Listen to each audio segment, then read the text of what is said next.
Ce am experimentat nou în pregătirea asta și în cealaltă nu, este faptul că mi-e mult mai frig. La unele antrenamente plâng, în general la seriile de început, când simt că e greu, plâng. Am simțit că mi s-au încleștat mâinile, pur și simplu nu mai puteam să... Am rămas cu mâinile așa, cum e forma de am ținut bara. Asta e realitatea. Așa arată antrenamentele în 3 weeks out. Va fi greu, va fi foarte greu, dar va merita fiecare efort făcut.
Cam așa se prezintă treaba.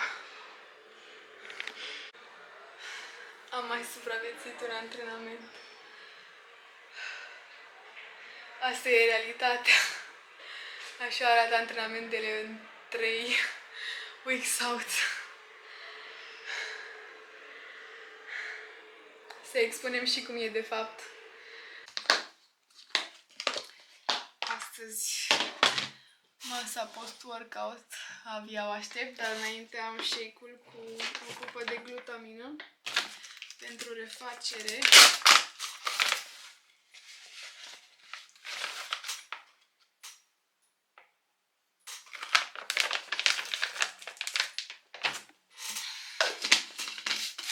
Și vreau să împărtășesc câteva impresii și câteva experiențe personale din pregătirea asta cu 3 săptămâni înainte de concurs.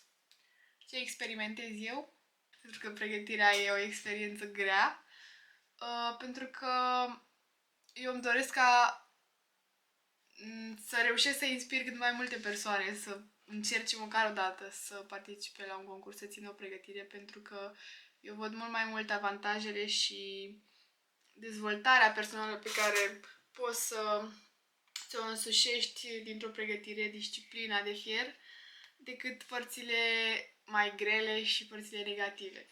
Dar trebuie să le punem pe toate la oaltă și o să fiu cât se poate de sinceră și de reală cu voi. Vă împărtăși experiența mea după ce beau shake-ul și mănânc masa.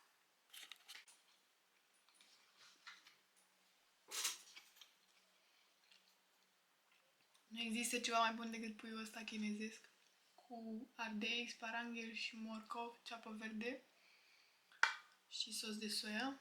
Și mai am niște gref.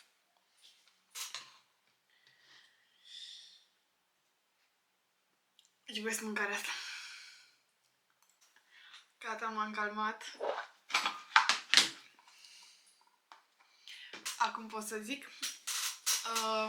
Acum sunt foarte veselă pentru că așa mă simt de fiecare dată când reușesc să termin un antrenament greu și nu mor. Ce am experimentat nou în pregătirea asta și în cealaltă nu, este faptul că mi-e mult mai frig. Adică am auzit mai multe persoane acum vorbind despre chestia asta care erau în pregătire. Eu nu trăisem asta, acum da. Astăzi, efectiv, a trebuit să mă antrenez cu tricou pe mine pentru că eram atât de friguroasă, am venit de afară cu mâinile înghețate și nu mai reveneam odată și mi-era foarte frig și eu niciodată nu mă antrenez cu tricou în sală pentru că simt că mă sufoc. Am experimentat și eu frigul în ultimele săptămâni de pregătire. Ceva nou pentru 3 weeks out, 200 de grame de scăzute de pe cântar. Astăzi am avut 52,8, plecând ca și formă de off-season de la 55.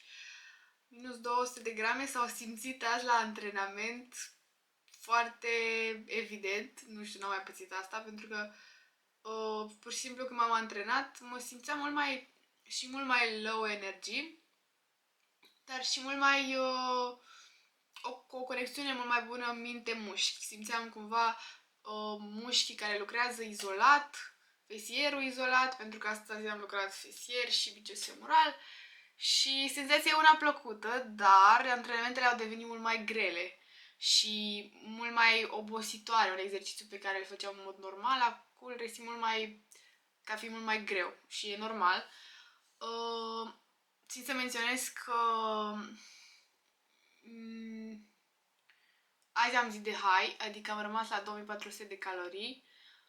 Zilele de low sunt 4 și atunci am 2200 de calorii. Apetitul e crescut, asta e normal că am plecat de la 3100 de calorii în off-season și se simte foarte tare diferența. Și eu sunt și o persoană foarte... îmi place mâncarea. Ce vreau să subliniez neapărat este faptul că acum, în apropiere de concurs cu 3 săptămâni înainte, contează foarte mult cât de bine îți gestionezi toate lucrurile pe care le faci, pentru că nu mai ai aceeași energie, ai nevoie de mai multă odihnă, ai nevoie să ai timing-ul perfect la mese, ceea ce eu azi am ratat și o să mă coste puțin, dar pur și simplu am avut o zi mai grea și ne adaptăm ca atare. O să am o distanță între mese mai mică, acum o să mănânc la o oră, ca să-mi termin mesele și apoi să mă culc. Contează foarte mult suplimentația care îți vine în ajutor în ultimele săptămâni când corpul nu mai poate să te ajute atât de mult, indiferent cât de perfect îți adaptezi tu restul lucrurilor, odihnă, hidratare, mese, etc. Și suplimentația e una specială acum și merge foarte bine. Pot să zic că azi mi-a mers foarte bine datorită suplimentelor pe care le-am luat și curilor dinainte de antrenament, intra-workout și post-workout și restul suplimentelor pe care le iau. pentru că altfel aș fi fost mult mai slăbită și mi-ar fi fost mult mai greu să gestionez antrenamentul ăsta greu de azi. Deci și suplimentația face diferența. Eu mi-am făcut pe drum spre casa ideile pentru că mi-au venit așa multe lucruri de spus și abia așteptam să ajung să pot să deschid camera să le zic cât le-am gândit la cald, cât încă sunt calde. O schimbare care se petrece mental este, pe de o parte, capeți o claritate mult mai bună a lucrurilor.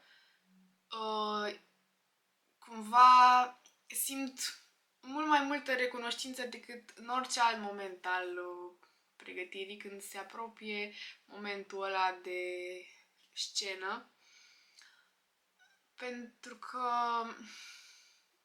nu știu, faptul că reușești să gestionezi anumite situații foarte grele, fizice, dar și psihice, mentale, ce țin de pregătire, nu știu, cel puțin la mine, chestia asta am experimentat-o și pregătirea trecută și mi se pare extraordinară. Cumva simt o mulțumire foarte mare, o recunoștință atunci când îmi termin antrenamentul pe drumul spre casă, mulțumesc lui Dumnezeu pentru tot și simt așa din tot sufletul chestia asta. Mi se pare puțin trist că restul timpului în off-season, de exemplu, mi se pare că sunt mult mai, cel puțin din perspectiva mea, din experiența mea proprie, nu știu dacă cred că și alți oameni trec prin chestia asta, dar cel puțin la mine în restul timpului sunt mult mai indiferent așa față de lucrurile pe care reușesc să le fac, pentru lucrurile pe care le am și sunt mult mai amorțit așa, merg cu restul lumii.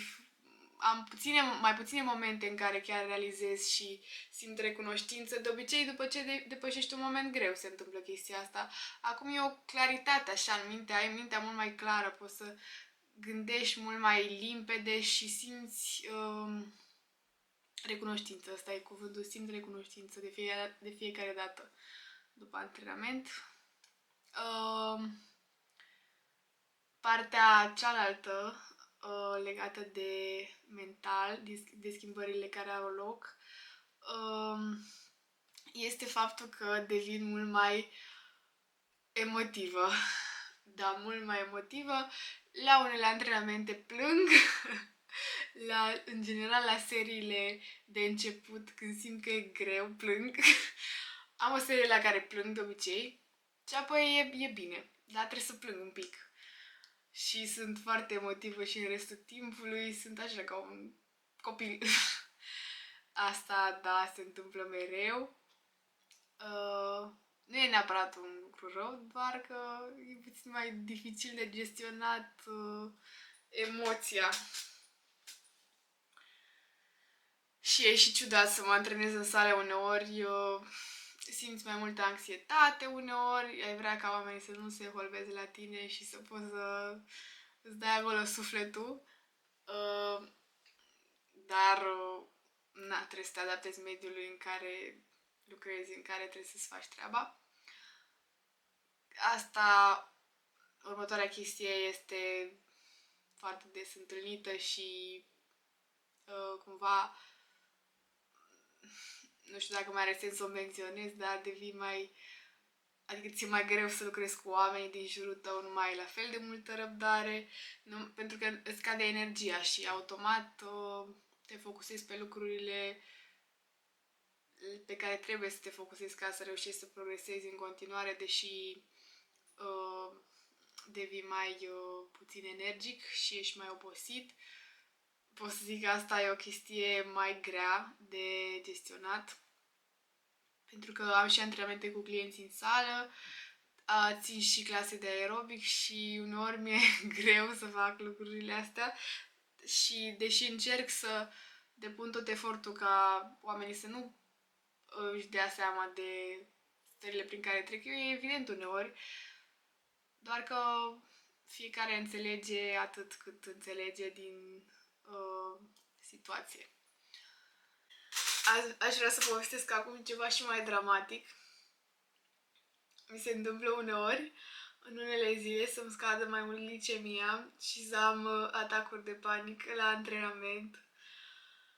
Prietenul meu și antenorul meu, Andrei, știe cel mai bine lucrul ăsta și de fiecare dată e acolo când se întâmplă chestia asta cu mine.